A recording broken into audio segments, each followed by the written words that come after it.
Tell us a little about the new album. Well, let's see. This is our fourth producer we've been working with, right? Gone through 4 producers, and gone through about 35 songs, right? Approximately 35 songs, not all completed, and we're kind of getting it down to the very best songs.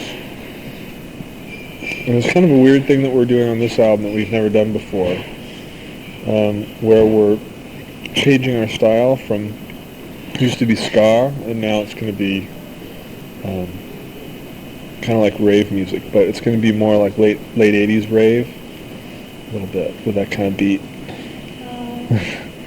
Okay, just kidding. What else about it?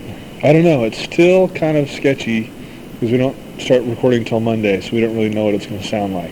Although we are recording a bunch of drum tracks in the garage here now, so maybe we'll get to keep some of them if they're good enough. Tell me a little about how is working with Glenn Ballards? Okay. It's actually been a really, really good experience so far. I think Gwen has the ability to bring out the best in all of us musically, and he has really good disposition. Working with us, he's open to our ideas, and that's kind of what we were looking for, a sounding board to bounce off ideas. And I think. You want to put it in? So, has there been any outside collaboration? No. We are writing the songs ourselves, and it's all 4 of us and Eric Stefani for this record. So he has been working with you? Yes. Okay. So the new album is going to come out late summer? The new album, if we reach our goal, will be out in the fall. Pretty cool. So how do you guys do when it comes to picking songs for a new album? I mean, do you pick the best of your vote for everything? So far, we've been voting. There was about 30 songs or ideas of songs, and then we would start to vote to weed them out, and now we're down to about 18. Can we assume that the single New will be released as a separate No Doubt single, since there's also been a video made to accompany it, or will it be just the Future of the Ghost soundtrack? If so, already a release date for single. We've talked about that. We don't know if we want to put that on our album or if we want to just keep it exclusive. I guess we'll kind of determine that when we put the album together and see what the record needs to make, because we're trying to make not just a bunch of individual songs, but an overall piece of art. So it might need that color in there somewhere. We don't know yet. But for now, it just feels really, really good to have something out. And the song actually is a very old song. It's not a new song at all. So this is Tom and I wrote that song when we first started touring like 3 years ago. So we're really happy with how it turned out. Okay. So we can have another one. Oh. Okay. People say that there's no footage of the Go movie inserted in the new video. This is rather unusual. Did No Doubt or video director for that matter want to have full control of the storyline of the video? Or are there other practical copyright reasons? Well, I think we kind of took the theme. I mean, normally I don't know how often we would have thought of doing like a kind of dance rave kind of thing. So that was kind of taken from the movie. But it was like we haven't had a video out in so long, and we hadn't had a song out, that we wanted to make sure that it was, our new thing. It wasn't like just part of someone else's vision. So we wanted to make sure that it was a No Doubt video. It wasn't like a soundtrack video. Although we all like the movie and we're happy to be, involved with it. Okay. So. Project Kingdom has proved to be a very big hit and has undoubtedly opened many doors for No Doubt. However, aren't you afraid that all the future work will be compared to this milestone and maybe overshaded, even if their music develops into different directions? It's hard to say. I think this next album may sell twice as many. And maybe that will be the album that everything is compared to. It's hard to, the future is very... Okay, that was actually kind of a joke. So if you print that, I'm going to look like a big asshole. I don't know. I think that I can imagine that might happen, but in my mind and in my life, that certainly would not be a concern, something that I would concern myself with or worry about. That people, I think we're all proud of that record, and if that's our big accomplishment in life, then I think we'll be fine with that. Isn't the music industry pushing No Doubt to get the album finished? Are there deadlines, or has No Doubt total control with regards to planning release date of the new album? There's the only pressure I think is coming from ourselves. We've been fortunate in that our record label is very interested in us being creative and having the time to create without pressure. So we've really taken all the time we've needed, and we like to consult with people at record labels and our manager and everything about these things. We'd like to take their advice, and they all told us that maybe we should get it out in the next year or so. Tried to do that.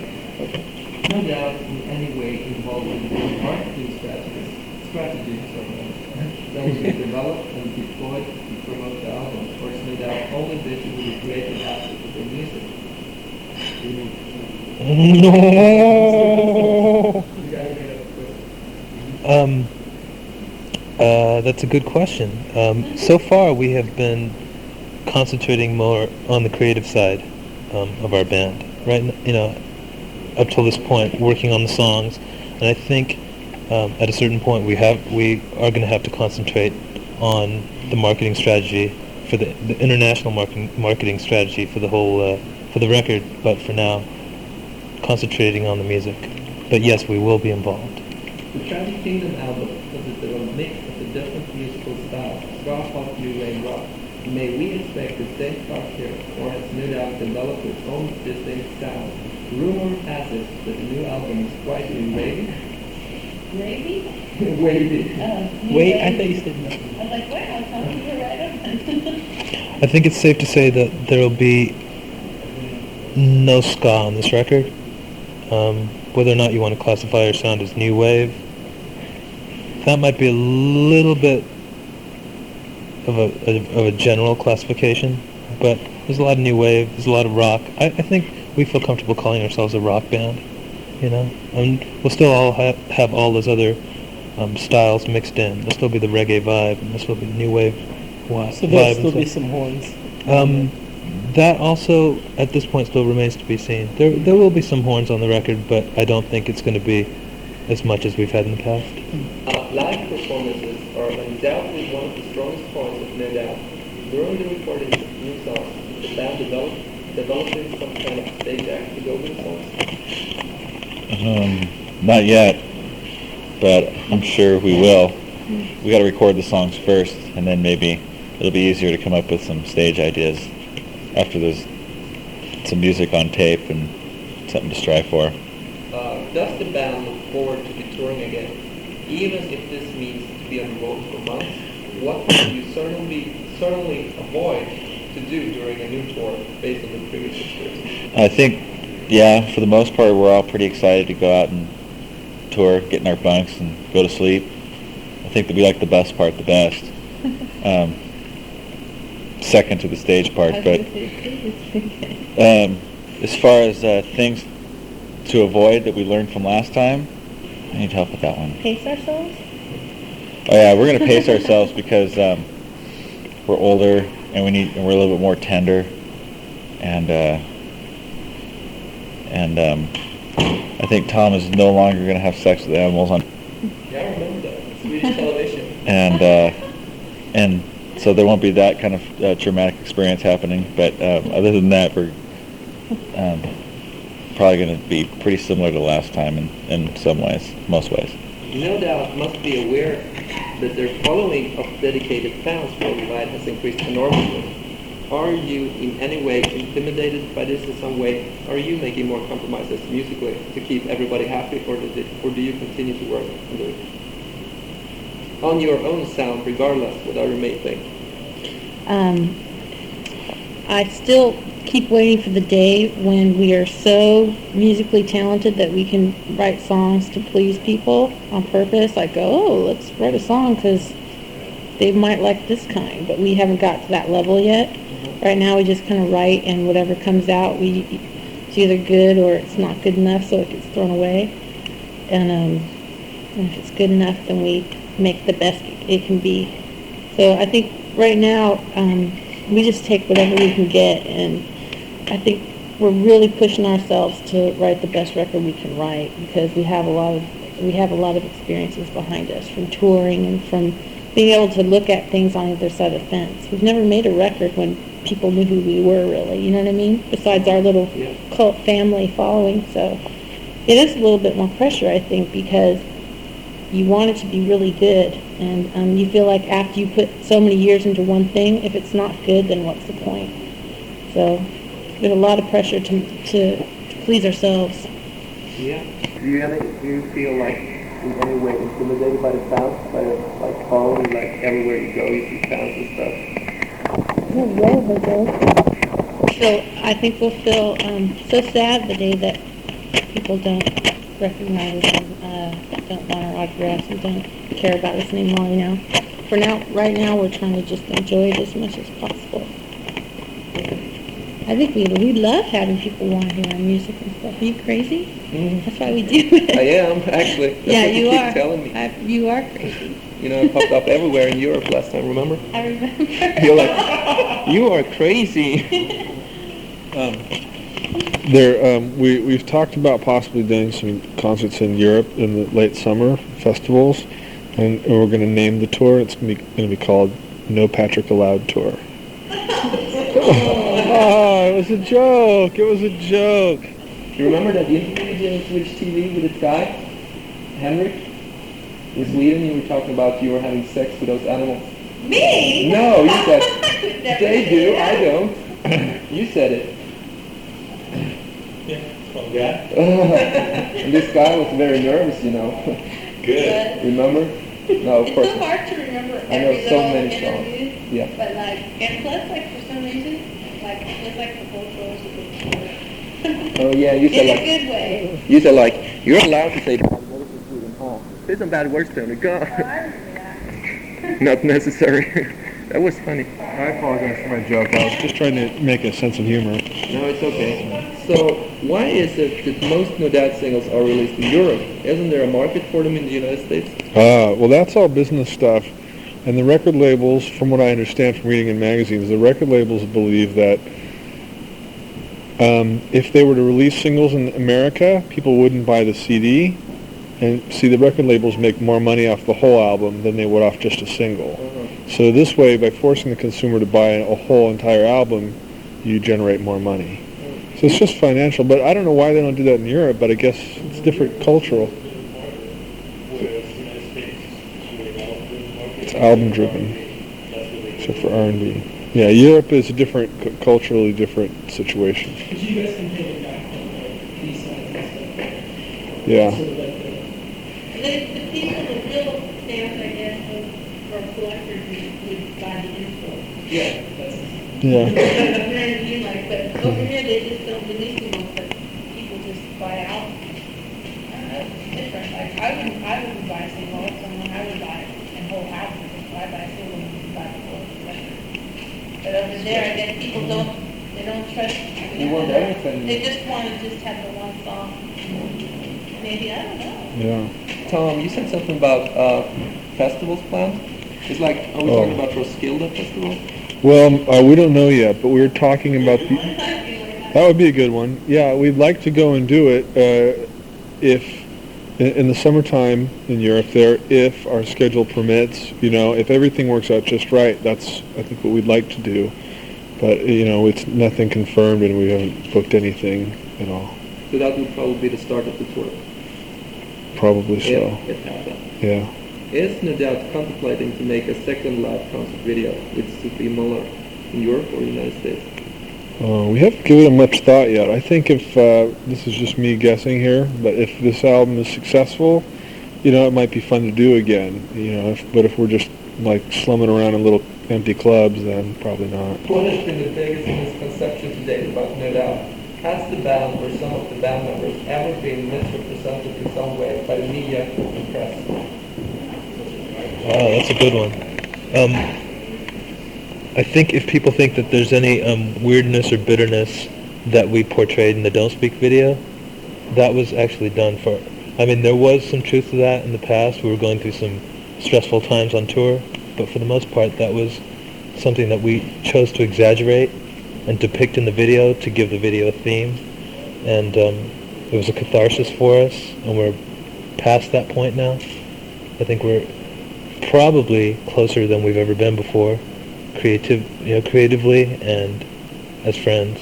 So Okay, so have you we're doing pretty good. Sorry? We're doing pretty good. So, do you have any special plans for the new millennium? I think we'd like to play.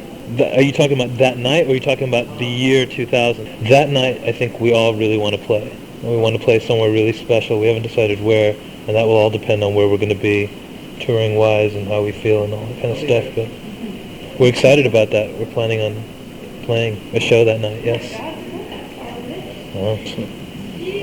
That's funny. Very, I'm like, I gotta get my floor fixed from last year. So, do you remember anything from your first visit to Sweden? Like opening up for Neil Young? Yeah, we got to see the Sex Pistols reunion the next day, and that was pretty good. A lot of dirty Swedish punkers and rolling around in the dirt. It was pretty cool. And that show with Neil Young was kind of funny because the crowd was, at most they would clap after a song, and that was different for us. And there was nobody in the, they're all just standing there like old people. Oh yeah, there's a lot of peeing going on, huh? Do you guys like to pee on each other for sexual gratification? You ever heard of golden showers? What's the old stuff you got on video? The oldest stuff on video? Well, I think Tony and Gwen probably have the oldest stuff from 1987, and then all four of us probably have stuff, from 88, 89 on. So is that like something that's ever going to be released? Probably not. No plans. Did you enjoy doing the Scandinavian leg of your last tour?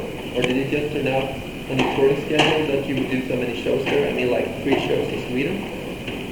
There's 3 shows in Sweden? Yeah. You played opening up Neil Young. You played at the Sonoma. Those are 3 separate tours. Same album, but we toured. I mean, first European tour, second European. Exactly. Okay. We did 3 European tours. Did you And enjoy playing that? did we enjoy it? Yes. Yeah. Yes. Nice, beautiful blonde women. Yeah, those. They finished the job. They finished the job? What does that mean? Cigar girl. That's weird. Did Bill Clinton? How do you feel about him? Would you vote for him? Gwen? There's no choice. This is his last term. He's done. What do you think about him, Gwen? What do you mean? I don't think about him that much, but Do you think you don't like him? I think that the whole thing is like a big joke. I can't believe it. We were watching it with Monica Lewinsky last night going, oh my God, I can't believe this is really happening. But I think it's embarrassing. That's what I think it is. Okay. So this question is definitely for you. How did it feel for you meeting Suggs in Hawaii and being on the same stage as him during your set? That must have felt pretty exciting, huh? Oh.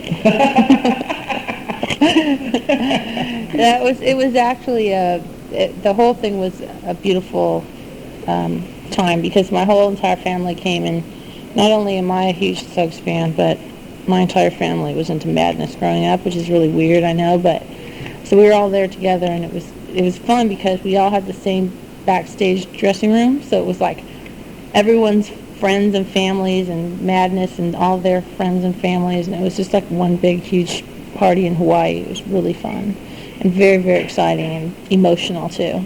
I saw the photo on the official website with you standing next to him. Like, It was very exciting. You were- It was really, there was a cute moment where I was sitting on the side of the stage and they were playing, I don't know, probably one, but I don't remember what song it was. And I had started getting teary-eyed because I turned behind and I see my parents and my brother, and it was just like, oh my God, this is not happening.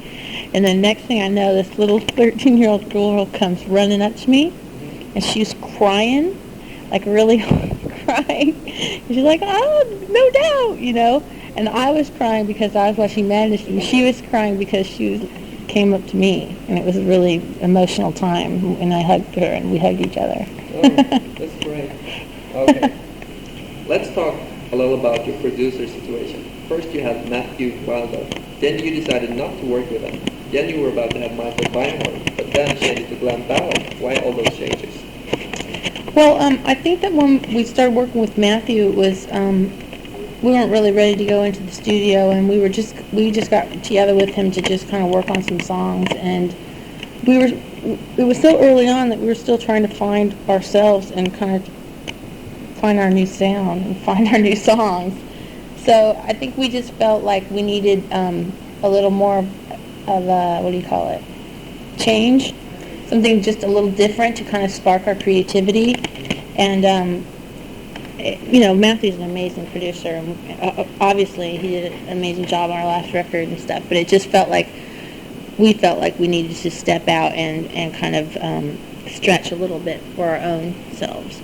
And we wanted to work with Michael, and we felt like he was going to be the guy to kind of kick our butts, but then like he couldn't finish his project in time, and we want a record out this year, so we had to move on, and we kind of started working with different people. But once we met Glenn, there was like a certain kind of producer that we were looking for, and he seemed like the perfect guy.